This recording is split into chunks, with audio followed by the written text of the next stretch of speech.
नमस्कार दोस्तों, स्वागत है आपका वीएसएम डेयरी फार्म ब्लॉग में।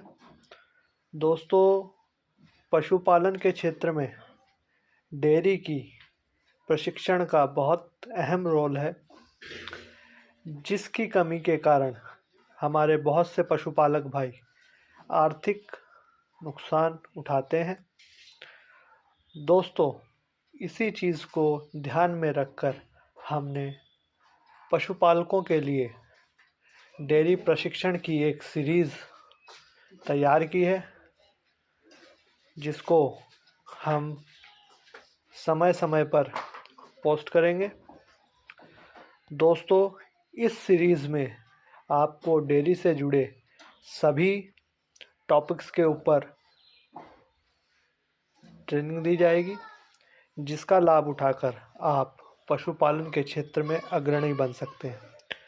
दोस्तों, ये सीरीज़ फ्री ऑफ कॉस्ट है। इसके लिए कोई भी चार्ज आपसे नहीं लिया जाएगा।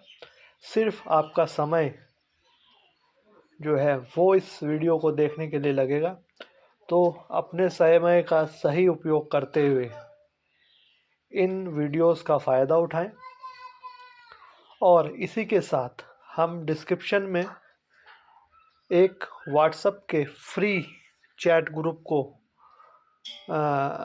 उसका लिंक पोस्ट करेंगे, जिसके माध्यम से आप अपनी बात उस ग्रुप में रख सकते हैं। आपको आने वाली समस्याएं जो भी हैं वो आप उस ग्रुप में रख सकते हैं। हम उस पर चर्चा करेंगे और आपकी सहायता करने की कोशिश करेंगे। तो दोस्तों, इस सीरीज़ की पहली वीडियो का शुरुआत करते हैं और आज जानते हैं डेयरी के महत्वपूर्ण पॉइंट्स क्या हैं, जिनको ध्यान में रखकर हमें एक डेयरी फार्म शुरू करना चाहिए।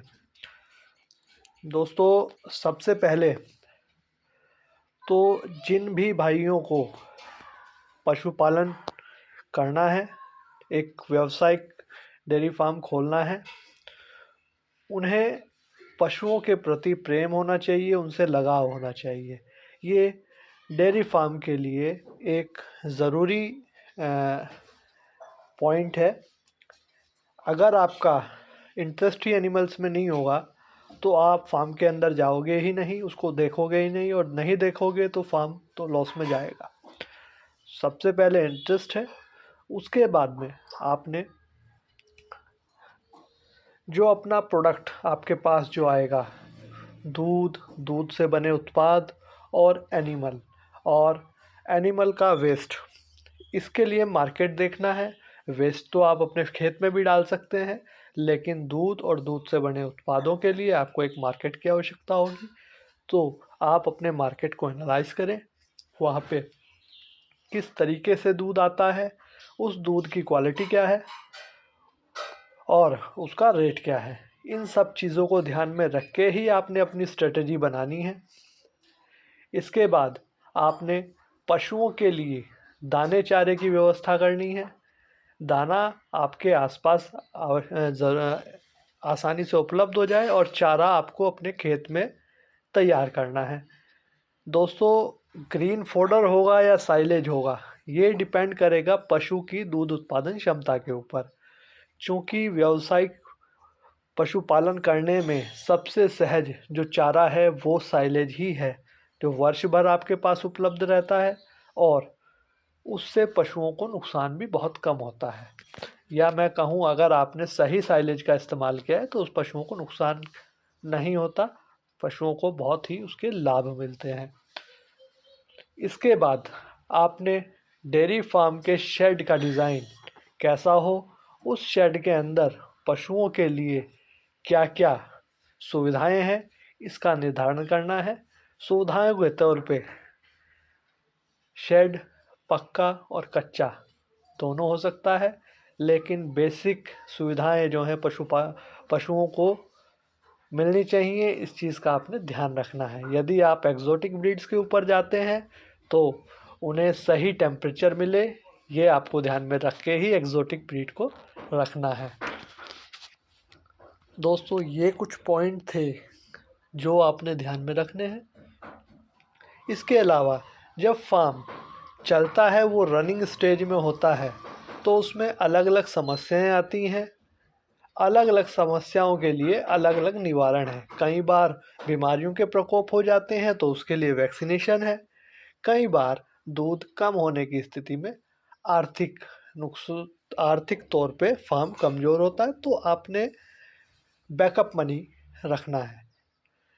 ये सब चीज़ें करेंगे तो निश्चित तौर पे 4 से 5 सालों के अंदर आपका फार्म पूरी तरह से आत्मनिर्भर हो जाएगा और वो आपको अच्छी कमाई करके देगा। दोस्तों, एक चीज़ और, जब आप फार्म चलाएंगे तो 1-2 साल के बाद आपके पास बछियाँ आनी शुरू हो जाएंगी और एक स्थिति ऐसी होगी कि आप फार्म को बढ़ाना नहीं चाहेंगे।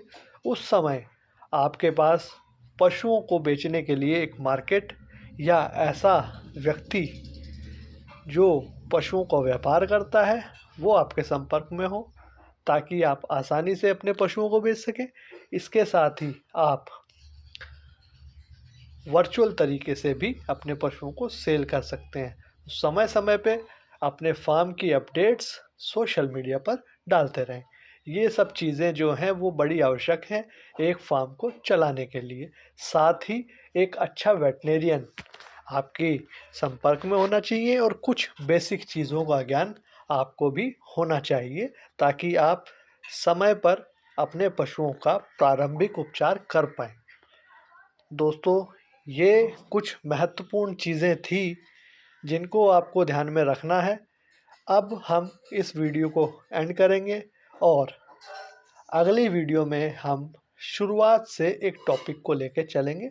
उम्मीद है आपको वीडियो अच्छी लगी हो और आशा करते हैं कि आप इस सीरीज़ का आनंद उठाएंगे और दूसरे लोगों को साथ भी शेयर करेंगे। धन्यवाद।